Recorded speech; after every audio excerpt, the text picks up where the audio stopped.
Hi everyone, I am Manvi, and in this video, I will be taking you through UGC NET past years of public economics.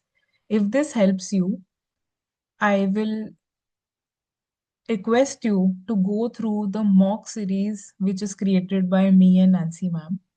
We have not only created subject-wise questions, but also subject-wise mocks and also full-size mocks. And the first few mocks are absolutely free of cost. So go ahead. In this lecture हम NET JRF clear करने के लिए UGC NET के past years of public economics solve करेंगे. सिर्फ answers नहीं देखेंगे, we will also go through the thinking process behind them. And सबसे इम्पॉर्टेंटली वी विल सी कि अगर हमें कॉन्सेप्ट ना पता हो तो फिर भी कैसे हम सही क्वेश्चन सही तरीके से सॉल्व कर सकते हैं. And after doing these questions, if you want to practice, our two mocks are absolutely free on the website. Please have a look at them. तो जून 2025 सबसे लेटेस्ट पेपर से स्टार्ट करेंगे. First question is question number 50.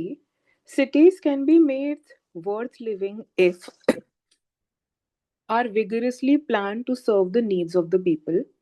Looks right. Have only good transportation facility. Think about it, I'll tell. Have many hospitals, have only more cinemas and sources of entertainment. अब देखो second option को देखो. Only good transportation से थोड़ी चलता है, सिर्फ transportation. तो जैसे ओनली वर्ड आ गया तो ये ऑप्शन ठीक नहीं है. मैं ये नहीं बोल रही हूँ कि ट्रांसपोर्टेशन की जरूरत नहीं है, मैं ये कह रही हूँ सिर्फ ट्रांसपोर्टेशन की जरूरत नहीं है. Have many hospitals looks right. Have only more cinemas no, और सिर्फ सिनेमास से नहीं. अब 1 और 3 में से फर्स्ट ऑप्शन ज्यादा चीजों को कवर करता है कि पूरी सिटी सारी नीड्स के हिसाब से प्लान करो. थर्ड ऑप्शन सिर्फ हॉस्पिटल की बात कर रहा है. तो first option is our answer. In general try to remember this rule कि जिस स्टेटमेंट में ओनली आ जाता है वो स्टेटमेंट्स यूजुअली रॉन्ग होती हैं, बिकॉज इकोनॉमी में जनरली कभी भी सिर्फ ओनली से काम नहीं चलता है. Only hospital, only cinema, only one thing, no. Next question. Which of the following is true in case of crowded city sidewalk. तो ये गुड्स की क्वालिटीज हैं और हमें गुड्स की क्वालिटीज मार्क करना है कि ये क्राउडेड सिटी साइड वॉक से सबसे ज्यादा रिलेटेबल क्या है. तो non excludable and non rivalry. Non excludable का मतलब क्या होता है? जो हम किसी को कंज्यूम करने से रोक नहीं सकते. We can not exclude. Example, walking on road. Can you stop anyone from walking on road? No, right? Rival का राइवलरी क्या मतलब क्या होता है? राइवल मतलब जो कंज्यूम करते करते खत्म हो जाता है. Exhaust if consumed. तो अब एक क्राउडेड सिटी साइड वॉक है, मतलब चलने की जगह है. This is non excludable. तो डेफिनेटली आई नो कि फर्स्ट या थर्ड में से ही कोई आंसर है, क्योंकि इसी में नॉन एक्सक्लूडेबल है.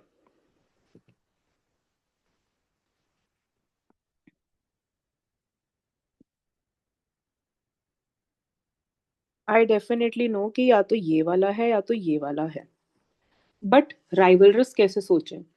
अगर आप इस जगह पे मान लो एक जना चल रहा है, फिर दूसरा जना चल रहा है, फिर तीसरा जना चल रहा है, जगह तो खत्म होती जा रही है ना. इनफाइनाइट लोग तो नहीं चल सकते, जगह तो खत्म हो रही है. तो इसीलिए ये राइवलरस है. तो दोनों नॉन राइवलरी नहीं है, राइवलरी है, तो मतलब third option is the correct answer. जो चीज खत्म होती है किसी के यूज करने से वो राइवलरस होती है. नॉन एक्सक्लूडेबल वो होती है जो हम किसी को रोक नहीं सकते. अब इसमें ना एक चीज ध्यान रखना कि सिटी साइड वॉक की यहाँ पर अगर क्राउडेड वर्ड नहीं लिखा होता तो फिर आपका आंसर फर्स्ट ऑप्शन हो सकता था. क्योंकि अगर एक बहुत बड़ी सड़क है जिसमें भीड़ नहीं है, तो अगर लोग इसमें एक की जगह दो हो रहे हैं, किसी की जगह नहीं छिन रही है। क्राउडेड आते ही इसने ये बात बोलना शुरू कर दिया है कि जगह की कमी है, because as such you are not consuming the road if it is not crowded. तो कॉन्टेक्स्ट है इसमें। अगर पब्लिक पार्क लिखा हो तो भी वो नॉन राइवलरस ही है, क्योंकि you are not reducing the public park for anyone. But अगर मैं यहाँ ये बोल दूं कि पब्लिक पार्क बहुत क्राउडेड है, तब राइवलरस हो जाएगा, ध्यान रखना। Next question, which of the following is not true pertaining to Wagner's law of increasing state activities? So Wagner's law है क्या? सॉरी, वॉगनर बोलते हैं इसको। वॉगनर ने ये बोला था कि जैसे जैसे इकोनॉमिक ग्रोथ होती है, वैसे वैसे पब्लिक एक्सपेंडिचर बढ़ता है। इकोनॉमिक ग्रोथ होती है वैसे वैसे पब्लिक एक्सपेंडिचर बढ़ता है। क्यों? लोग, इकोनॉमिक ग्रोथ हो रही है तो there is more to spend on, their government ज्यादा, अगर कुछ लोगों के पास ज्यादा जॉब्स हैं, लेट्स से, ये right, people are earning more, तो ज्यादा ऑफिस बनाने की जरूरत है। ऑफिस से लोगों को घर से ऑफिस जाने के लिए रोड बनाने की जरूरत है। तो उसने बोला economic growth and public expenditure में एकदम डायरेक्ट रिलेशनशिप है। लेकिन वहीं साथ में इसके एक हाइपोथेसिस पूछा जाता है जिसका नाम है Peacock Wiseman hypothesis, if I am not wrong. Yes, Peacock Wiseman. ये क्वेश्चन में नहीं है, एक्स्ट्रा नॉलेज के लिए बता रही हूँ। इसने बोला था कि जर्क्स आते हैं पब्लिक एक्सपेंडिचर में। मतलब ऐसे नहीं होता कि ग्रोथ हो रही है तो पब्लिक एक्सपेंडिचर बढ़े ही जा रहा है। उसने कहा कि वॉर आएगा तो एकदम से पब्लिक एक्सपेंडिचर बढ़ेगा, बट जब वॉर जैसी कोई सिचुएशन नहीं होगी तो इतना नहीं बढ़ेगा, स्टैग्नेंट रहेगा। अब कोई और डिजास्टर आ गया तो फिर बढ़ेगा, तो डिपेंड करता है। तो वॉगनर ने ये बोला जैसे इकोनॉमिक ग्रोथ बढ़ रही है, पब्लिक एक्सपेंडिचर भी बढ़ रहा है। लेकिन इसने बोला ग्रोथ बढ़ रही, ग्रोथ का इससे कोई डायरेक्ट मतलब नहीं है। ऐसे होता है एक्सपेंडिचर, फिर सॉरी वाई एक्सिस पे एक्सपेंडिचर होगा।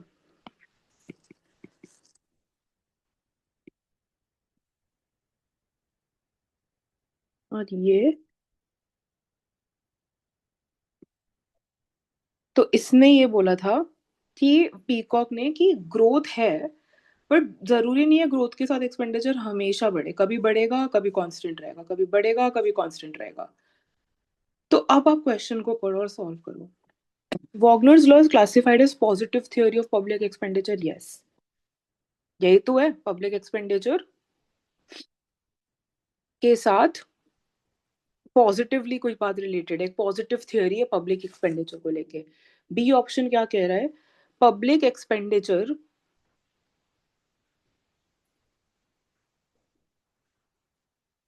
Sorry, question is asking not true. तो अगर फर्स्ट ए स्टेटमेंट वॉगनर्स लॉ के बारे में ट्रू है, इट मीन्स ये हमारा आंसर नहीं है। Then B, public sector is in industrializing nations grow as a proportion of total economic activity with increase in per capita income and output। Exactly जो मैंने कहा कि public सेक्टर जीडीपी की growth के साथ बढ़ता है, बट सिंस ये वॉगनर का पार्ट है, मतलब ये ऑप्शन नहीं है। C option, proportionate increase in public sector is not constant but increasing with total economic activity, ये सही बात है, तो आंसर नहीं है। D, the law accounts for effect of war on public expenditure, ये पीकॉक का है। और पीकॉक ने ही कहा था कि वॉर टाइप सिचुएशंस में प्रॉब्लम एक्सपेंडिचर चाहिए, वैसे नहीं बढ़ता। सिंस ये वॉगनर नहीं है, क्वेश्चन में वॉगनर नॉट ट्रू पूछा है, तो आंसर ये है पब E option, public expenditure tends to grow in step wise manner. This is about Peacock not Wagner, तो ये आंसर है। तो फोर्थ ऑप्शन। अब अगर मान लो आपको कुछ भी नहीं पता इस क्वेश्चन के बारे में, वॉगनर नहीं सुना कभी, पीकॉक नहीं पढ़ा, बट ये तो समझ में आ ही रहा है ना कि ए बी सी तीनों स्टेटमेंट बड़ी सिमिलर है, कि दोनों पब्लिक एक्सपेंडिचर के साथ कुछ डायरेक्टली बढ़ने की बात कर रही हैं। Positive theory of public expenditure, Public sector grows with increase in output. Proportionate increase in public sector is increasing with economic. तो या तो ये तीनों अगर एक भी ट्रू है तो बाकी भी ट्रू ही है. तो हमें पता है कि ए बी सी ऐसे नहीं हो सकता कि ए आंसर और बी नहीं है, या तो ये साथ में ही होंगी. और उसके बाद एक फिर डी और ई इनसे बिल्कुल अलग है. तो मैं ऑप्शंस में ढूंढूंगी कि या तो ए बी सी एक सेट ऑफ आंसर हो सकते हैं या डी एन ई. ध्यान से सुनो, मुझे नहीं पता वॉगनर लॉ क्या है, मुझे नहीं पता कि A B C not true है या डी ई नॉट ट्रू है. मुझे कुछ नहीं पता ट्रू नॉट ट्रू. मुझे ये भी नहीं पता होता अगर क्वेश्चन पूछता कि वॉगनर के बारे में क्या ट्रू है तो क्या मार्क करना है. मुझे बस इतना दिख रहा है कि ए बी सी एक बात कर रहे हैं और डी और ई एक बात कर रहे हैं. तो या तो ए बी सी आंसर है या तो डी ई आंसर है. ए बी सी दिख नहीं रहा तो डी एन ई मार्क कर देना चाहिए. ठीक है. विच of the followings are true in case of externality. In case of externality, all costs and benefit are associated with goods not internalized by household and firms buying in production, involved in buying and production. बिल्कुल सही बात है. Externality का मतलब ही यही है कि आपने उस कॉस्ट को अकाउंट नहीं किया और इस वजह से आपने शायद अंडर या ओवर प्रोड्यूस कर दिया. बेसिक अकाउंट ना करना, इंटरनलाइज ना करना. B, presence of externality results either under और ओवर.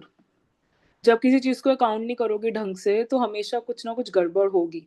तो लॉजिकली भी सोच सकते हैं ऐसे अगर हमें डायरेक्ट आंसर नहीं पता, बट ये टॉपिक बहुत बेसिक है. तो B is also right. Market based decision making yields in efficient outcome in presence of externality. No. यही अब ये देखो, बी और सी एकदम ऑपोजिट है. तो जिस भी ऑप्शन में बी और सी साथ हैं वो तो आंसर हो ही नहीं सकता. और ए और सी भी नहीं हो सकता क्योंकि ए और बी एक जैसे हैं. तो ऐसे भी सोचना.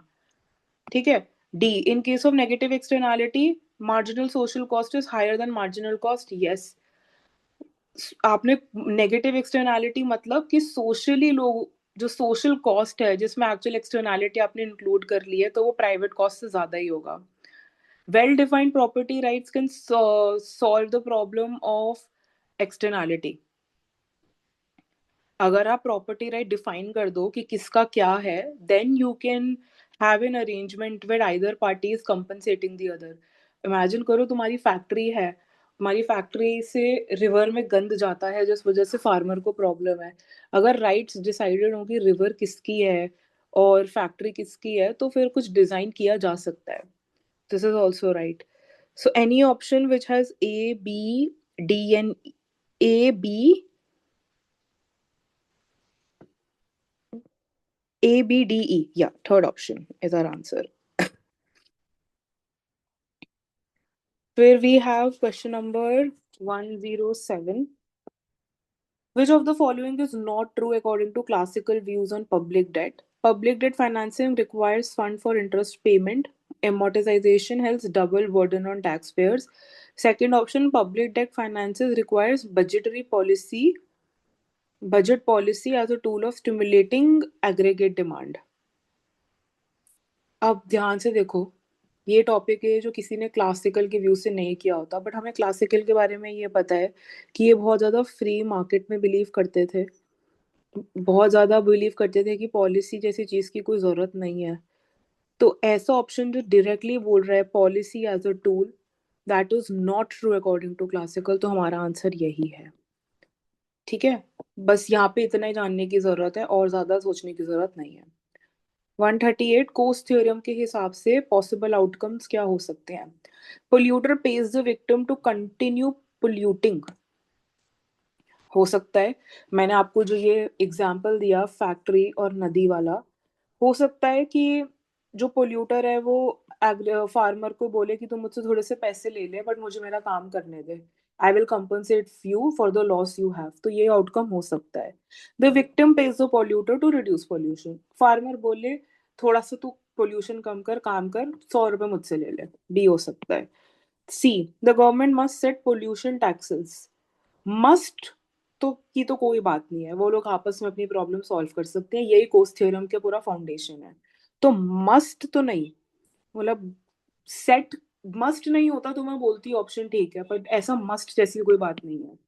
D option, market outcomes can achieve efficiencies even if externalities exist.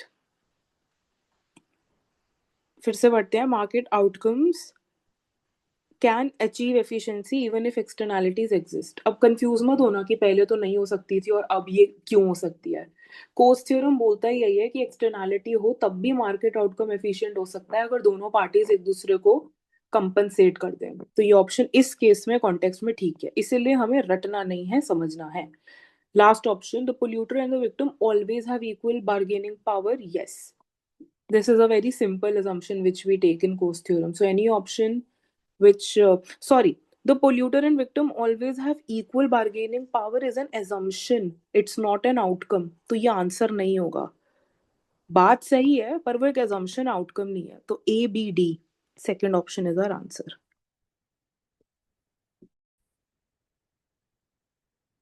Now coming to December 2024, in presence of externality, the Coase theorem argues, social optimum can be attained through government intervention. नहीं, Coase theorem government के बारे में बात नहीं करता है. Social optimum can also be attend through mutual agreement between the parties. Yes, it's so simple, बात खत्म हो गई. Income effect and transaction cost, there is, you can consider but not always. Property rights cannot be assigned to any party, property rights ही तो assign होते हैं. So second option. When the increase in income results in decrease in percentage of income as tax falls, this is known as regressive tax. ध्यान से देखो, अगर आपकी income कम हो रही है पर आपकी इनकम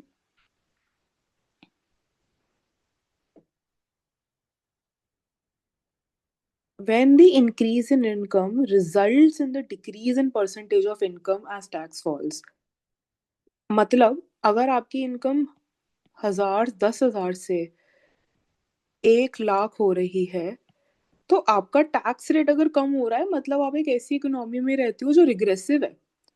ऐसी इकोनॉमी जहां पे अमीरों से कम लिया जा रहा है तो रिग्रेसिव. प्रोग्रेसिव टैक्स क्या होता है? जहां पे अगर 10,000 वाले से 5% लेते हैं तो 1 लाख वाले से 10% लें, अमीरों से ज्यादा लें. Progressive society. प्रोपोर्शनल टैक्स क्या होता है? Taking the same tax rate, कुछ नहीं हो रहा उसमें. Neutral tax rate is one of proportional tax rate का. Proportional tax rate is a type of neutral tax. Neutral tax का मतलब ये होता है कि आप कितना भी टैक्स लगा लो बंदे का डिसीजन चेंज नहीं हो रहा है. So your homework is to be very thorough with what these 4 type of taxes are. I have introduced them in brief. Advantages of indirect tax are, indirect tax का क्या मतलब होता है? टैक्स गवर्नमेंट ने मुझ पे लगाया पर मैं उसको, जैसे मुझे एक रेस्टोरेंट हूँ, मुझे वैट देना है, मैं ले कंज्यूमर से लेती हूँ रेस्टोरेंट, इनडायरेक्टली कंज्यूमर पे कर रहा है. तो advantages, it is difficult to avoid. Yes, आप एवेड नहीं कर सकते. आप रेस्टोरेंट जा रहे हो, आपको बिल है, आपको पे करना पड़ेगा. It is elastic in nature. Yes, it is very easy. आप indirect tax is like VAT की सोचो, अगर टैक्स ज्यादा होता है तो लोग रेस्टोरेंट कम जाते हैं. बहुत इजीली चेंज हो जाता है, इलास्टिक होता है. यस, कन्वीनियंट टू पे भी होता है. It is based on ability to pay. नहीं, एबिलिटी टू पे नहीं होता. Ability to pay of tax payer is about income tax. तो A B C, option 3. Ability to pay में it's more about how much you are earning, कितनी ability है. Indirect taxes, चाहे कोई बहुत poor इंसान ही वो चीज क्यों ना खरीद रहा हो और आप क्यों ना ले रहे हो, आप टैक्स सेम दे रहे हो. ठीक है. Asymmetric information in lemon market. Lemons market क्या होता है? सेकंड हैंड कार्स वाला एग्जांपल सबने करा होगा डीयू में. दैट एक मार्केट में अगर सेकंड हैंड कार्स बिक रही हैं छुप छुपा के, तो सबको फर्स्ट हैंड कार्स पे से भी भरोसा उठ जाता है. तो इस वजह से फर्स्ट हैंड कार वाले बेचना छोड़ देते हैं क्योंकि लोग वो प्राइस नहीं पे करते और मार्केट में सिर्फ गंदी चीजें बिकती हैं. तो इसके बारे में रीड करना एज आवर होमवर्क. अब ऑप्शंस पढ़ते हैं. Gradual fall of average price, yes. Price कम हो जाता है ना, लोग देना ही नहीं चाहते ज्यादा प्राइस, सबको लगता है सेकंड हैंड है। Gradual withdrawal of better quality products, yes, first hand car बिकनी बंद। Adverse selection by one of the parties, बिल्कुल होता है, गलत सिलेक्ट कर लेती है ना पार्टीज, लगता है फर्स्ट हैंड है सेकंड हैंड है, ये सारा प्रोसेस होता है। Gradual withdrawal of inferior quality products, नहीं, ये नहीं होता। तो A B C four, this is a very easy year for public economics. Match the following करें। पॉजिटिव एक्सटर्नैलिटी, अच्छी पर्सनल एक्सटर्नैलिटी बट कंजम्पशन में पढ़ते हैं। राइडिंग अ नॉइजी मोटरसाइकिल, ये तो पक्का कुछ नेगेटिव है। Honey cultivation near a flower garden, cultivation is production not consumption, यहाँ पे पॉजिटिव एक्सटर्नैलिटी कंजम्पशन की बात हो रही है। पेपर मिल डंपिंग प्रोडक्शन की बात है। सैनिटेशन ऑफ अ हाउस, अगर कोई घर साफ करवा रहा है तो सबका फायदा है। सो हमारा जो आंसर होगा वो ए हो गया 4। एलिमिनेशन सीखते हैं, 2 और 3 तो वैसे ही चले गए। अब बी देखते हैं। Positive externality in production, Honey cultivation near a flower garden, अगर कोई हनी बना रहा है फ्लावर गार्डन के पास तो मधु फायदा है ना, फूल उसको इजीली मिल रहे हैं, बेट वेरी पॉजिटिव थिंग, बट इसका कोई एक्स्ट्रा खर्चा भी नहीं है, तो बी इज 2। तो फोर्थ ऑप्शन एलिमिनेट, आंसर तो मुझे मिल गया 1, बट बाकी ऑप्शन पढ़ लेते हैं। Negative externality in consumption, riding a noisy motorcycle at midnight, yes, आप दूसरों को परेशान कर रहे हो, तो C1। Negative externality in production, paper mill dumping in river, जो मैंने एग्जांपल दिया था वो नदी वाला पॉल्यूटर, ये बिल्कुल वही है, D3। सो ये यहाँ पे 3 होगा, प्रिंटिंग एरर है।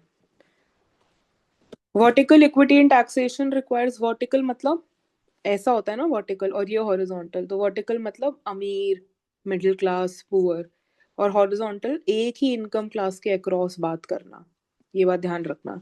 वर्टिकल इक्विटी वो तो हमें पता है कि डिफरेंट इनकम ग्रुप्स की बात हो रही है, तो डेफिनेटली 1 2 3 ऑप्शन में दिख रहा है। इक्वालिटी मतलब कि टैक्स हमें उनसे अगर फेयर तरीके से, इक्वालिटी के पॉइंट ऑफ व्यू से लेना है, अगर फेयर तरीके से लेना है, तो they should be taxed differently. If you are charging more from a 1 lakh person and you are less from 10,000 person, then you are creating equality. So second option is your answer. Vertical and horizontal equity के बारे में please पढ़ लेना, अच्छे important concepts हैं for net.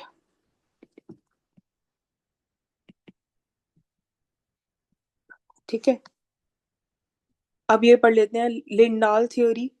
लिंडाल theory was all about voluntary pricing of public goods, ये direct theory है, no logic no elimination, so A is 3।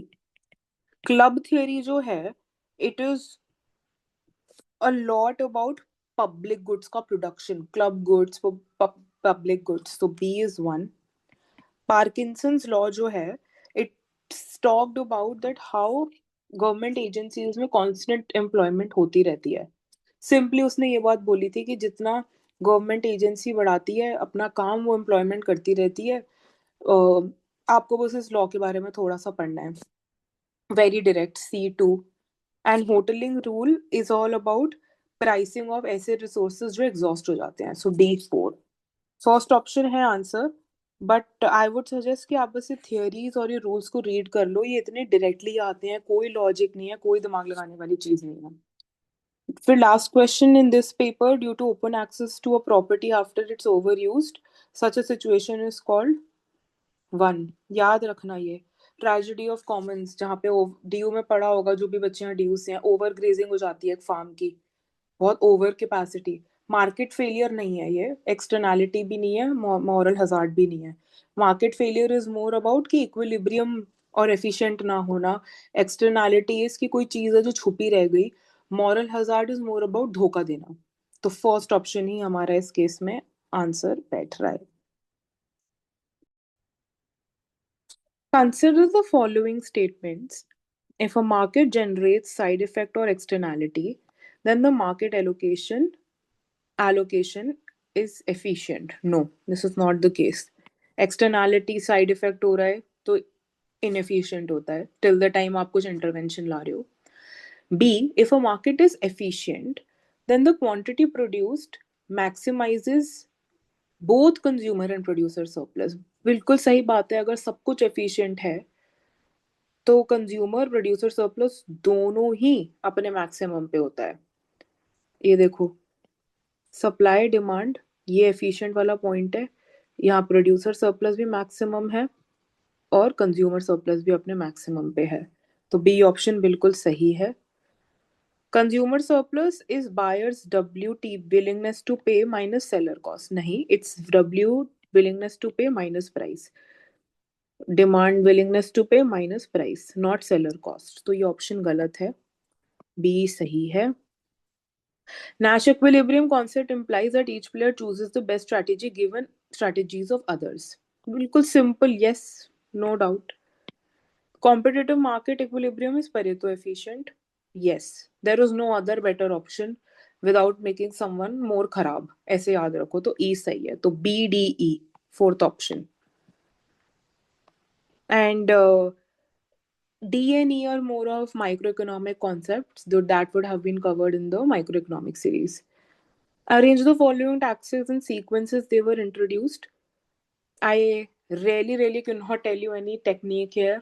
ये आप थोड़ा सा इन टैक्सेस के ईयर इनका रीजन कि ये क्यों आए थे थोड़ा सा रीड कर लोगे तो अच्छा रहेगा। मैं अभी बता देती हूँ।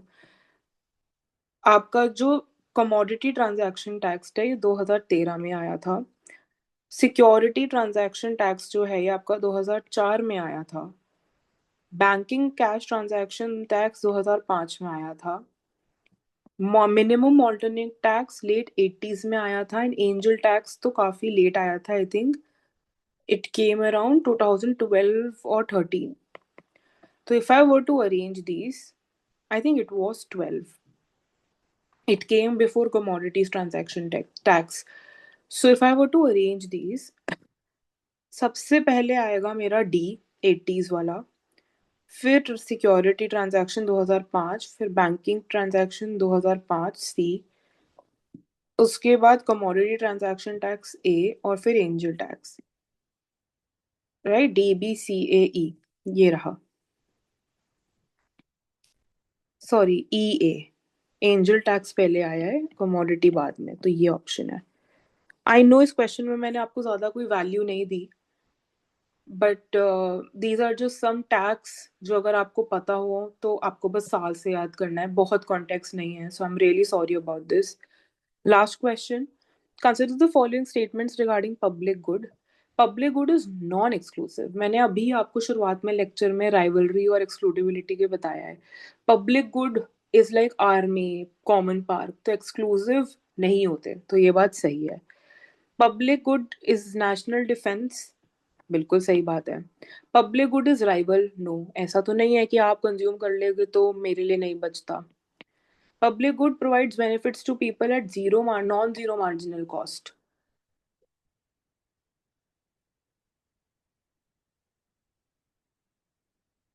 It means it's saying it is, हाँ ये गलत है। मार्जिनल कॉस्ट जीरो होती है। अगर आर्मी बन गई है तो अगर वो 10 लोगों की हेल्प करे या 50 लोगों की हेल्प करे, मार्जिनली कुछ नहीं बदलता है। तो जीरो मार्जिनल कॉस्ट होती है, और सिंस क्वेश्चन में नॉन जीरो लिखी है तो आंसर ऑप्शन गलत है। Public good creates inefficiency in consumption, ऐसा तो कुछ नहीं है। It's not necessarily public good creates inefficiency in consumption. So A or B.